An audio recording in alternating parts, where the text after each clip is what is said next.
2017-18 நீட்ல வெறும் 9 பேர் தான் தேர்ச்சி பெற்றாங்க, மருத்துவ கல்வி கிடைச்சது. இன்றைக்கு எதிர்கட்சிகள் கோரிக்கை வைக்கல, பொதுமக்கள் கோரிக்கை வைக்கல. இன்றைக்கு அரசு பள்ளி படிக்கின்ற மாணவ செல்வங்கள் மருத்துவராக வேண்டும்.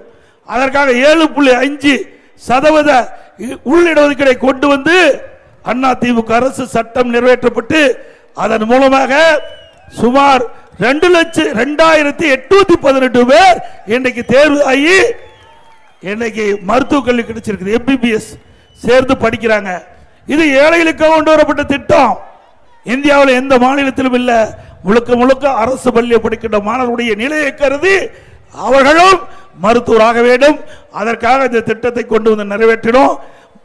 இந்த திட்டத்தின் மூலமாக இடம் கிடைத்தவர்களுக்கு கல்வி கட்டணம் செலுத்த முடியல, மருத்துவ கல்வி கட்டணம் செலுத்த முடியல. அவர்களும் ஏழை குடும்பத்தை சேர்ந்தவர். இது அரசாங்கத்துடைய கவனத்துக்கு வந்தவுடன் அம்மாவுடைய அரசு இந்த திட்டத்தில் இடம்பெற்றவர்களுக்கு அரசாங்கமே மருத்துவ கல்வி கட்டணத்தை செலுத்தி அவர்களை மருத்துவராக்குவதற்குண்டான நடவடிக்கை எடுத்த அரசு அதிமுக. ₹1 செலவு இல்லாம அரசு பள்ளி படிக்கிற மாணவர்கள் இந்த திட்டத்தின் மூலமாக மருத்துவ கல்வி கிடைச்சு இன்றைக்கு அந்த மருத்துவ கல்வியை படித்துக் கொண்டிருக்கிறார்கள் என்பதை நாம் எண்ணி பார்க்க வேண்டும்.